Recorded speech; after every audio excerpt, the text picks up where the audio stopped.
যেদিন জমি নেয় সেদিন খালি আলের ইয়েতে দাঁড়িয়ে খালি কেঁদেছি, চোখ দিয়ে জল পড়েছে। সেই মানে থেকে আমার আজকে খুব ভালো লাগছে। চোখের জল মুছে সিঙ্গুরের মুখে এখন হাসি। পর্চা আগেই পেয়েছে, এবার সিঙ্গুরের হাতে জমি, ফিজিক্যাল পজিশন। বৃহস্পতিবার থেকে যা দেওয়া শুরু করলেন মুখ্যমন্ত্রী। প্রতিশ্রুতি দিয়েছিলেন চাষযোগ্য করে জমি ফেরত দেবেন। সেই মতো এদিন সিঙ্গুরে পৌঁছে নিজেই বীজ ছড়ালেন।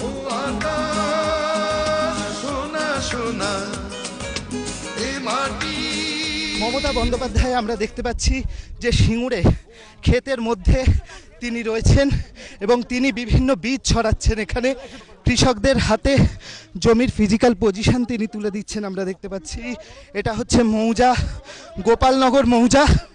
মমতা বন্দ্যোপাধ্যায় নিজে এসছেন। সিঙ্গুরের স্বপ্নপূরণ, মমতার গলায় আন্দোলনের দিনগুলির কথা। অধিকার কেউ কাউকে দেয় না, অধিকার কেড়ে নিতে হয়। লড়াইটা চলছে, লড়াইয়ের পেছন থেকে পালিয়ে যেতে নেই, লড়াইয়ের পেছন ছেড়ে যেতে নেই।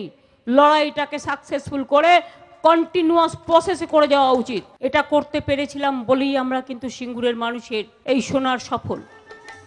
প্রশাসনের দাবি, সিঙ্গুরের প্রায় 997 একরের মধ্যে 931 একর জমি চাষযোগ্য করে ফেলা হয়েছে। মোট 10,434 জন জমি ফেরত পাবেন। বৃহস্পতিবার 103 একর জমি ফেরত দেওয়া হয়েছে 2216 জন কৃষককে। ভারতবর্ষের রাজনীতিতে, সমাজনীতিতে একটা ভয়ঙ্কর ঐতিহাসিক এবং তাৎপর্যপূর্ণ ঘটনা, এক কথায় একটা রেনেসাঁ। 26 দিনের অনশন, 14 দিনের ধর্না, তাপসী মালিক, রাজকুমার ভুল সহ 10 জনের আত্মবলিদান, কোনোটাই আজকে কিন্তু বৃথা যায়নি। নিজে হাতে শুরু করলেন। মুখ্যমন্ত্রীর নির্দেশ, বাকি জমি ফেরতের কাজ 10 নভেম্বরের মধ্যে শেষ করতে হবে। বুঝিয়ে দিলেন তিনি চান যত দ্রুত সম্ভব ফের আগের মতো চাষবাস শুরু হোক সিঙ্গুরে। আগামী 10 তারিখের মধ্যে টোটালটাই দিয়ে দেওয়া হবে। 90% কাজ প্রায় হয়ে গেছে, ইট ইস নট 80%।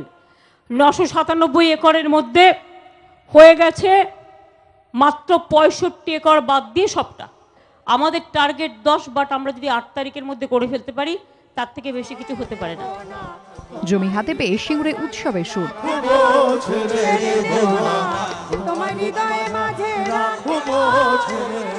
আশাবুল হোসেন, অর্ণ মুখোপাধ্যায়, কৃষ্ণেন্দু অধিকারীর রিপোর্ট, এবিপি আনন্দ।